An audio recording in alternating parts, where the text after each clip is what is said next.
In the morning when I rise, give me Jesus.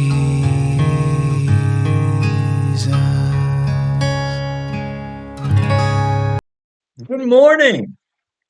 Yesterday we saw how the religious people, the chief priests and the scribes and the Pharisees and the Sadducees, they were trying Jesus and they asked him, "Are you the Messiah? Are you the chosen one?" They said, "Are you the Christ, the Son of the Blessed One?" They were supposed to be looking for the Messiah. These are Jewish leaders. And they studied the scriptures. They should have known when the Messiah came, and they didn't have a clue because they were caught up in their religion. Oh, be wary of religion. Religion doesn't seek the truth. Religion seeks following a bunch of rules. Jesus is the truth. So the real gospel is all about seeking Jesus and not a bunch of rules. Well, they found him guilty because Jesus said, "Yes, sir, I am the Son of God, the child of the Most High." He said, "You're going to see me sitting at the right hand of God the Father." Well, they called it blasphemy because they didn't believe that he was who he said he was, but he was. So it wasn't blasphemy. He wasn't guilty, and yet they found him that way. Well, while all this is going on, Peter's outside with a bunch of folks. And let's see what happens there. We're in Mark chapter 14.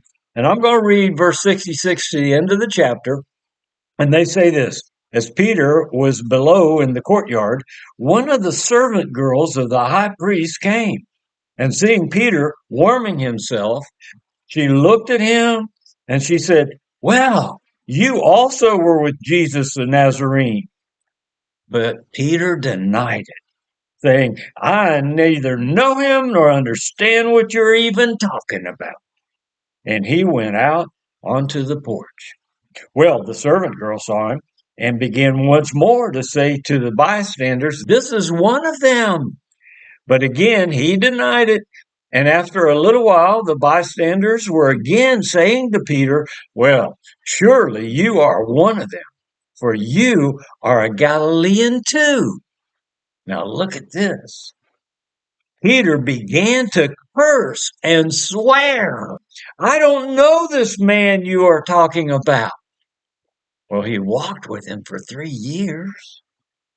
Immediately, a rooster crowed the second time. And Peter remembered how Jesus had made the remark to him, "Before a rooster crows twice, you will deny me 3 times." Well, Peter began to weep bitterly because the revelation of how he who was so determined to walk with Jesus no matter what wasn't able to do it. That's how it is for many of us. Oh, we love the Lord. We're determined to walk with the Lord. And yet we get caught up in pleasing men. We get caught up in being persecuted by men.